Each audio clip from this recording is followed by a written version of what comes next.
ஒரு medium size அளவு உருளைக்கிழங்கு அப்படின்னு நீங்கள் எடுத்திங்கன்னா அந்த ஒரு உருளைக்கிழங்கு மூலமாக அந்த ஒரு நாளுக்கு தேவையான 28% வைட்டமின் சி ஊட்டச்சத்து நம்ம உடலுக்கு போய் சேரும். வைட்டமின் சி ஊட்டச்சத்து மட்டும் இல்லை, கூடவே அந்த ஒரு நாளுக்கு தேவையான 26லேருந்து 27% வைட்டமின் B6 ஊட்டச்சத்தும் நம்ம உடலுக்கு போய் சேரும். இந்த வைட்டமின் சி, வைட்டமின் B6 அப்படின்ற ரெண்டுமே நம்ம உடலுக்கு தேவையான ரொம்ப முக்கியமான ஊட்டச்சத்துக்கள். வைட்டமின் சி அப்படின்றது பொதுவாக நிறைய பேருக்கு தெரிஞ்ச விஷயம். நம்ம உடம்புல நோய் எதிர்ப்பு தன்மையை நல்ல பல மடங்கு அதிகமாக்கி எந்த ஒரு நோய் தொற்று பாதிப்பும் ஏற்படக்கூடிய வாய்ப்பை கம்மி பண்ணி ஆரோக்கியமாக வாழ ரொம்பவே உதவியாக இருக்கும். அடிக்கடி ஏற்படக்கூடிய சளி, இருமல், காய்ச்சல் இதெல்லாம் ஏற்படக்கூடிய வாய்ப்பை ரொம்பவே கம்மி பண்ணும்.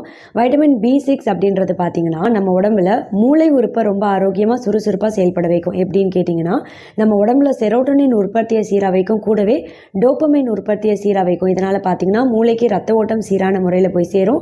மூளை உறுப்பு சுறுசுறுப்பாக ஆரோக்கியமாக செயல்படுறதோட மட்டும் கிடையாது, ஞாபக மறதி ஏற்படக்கூடிய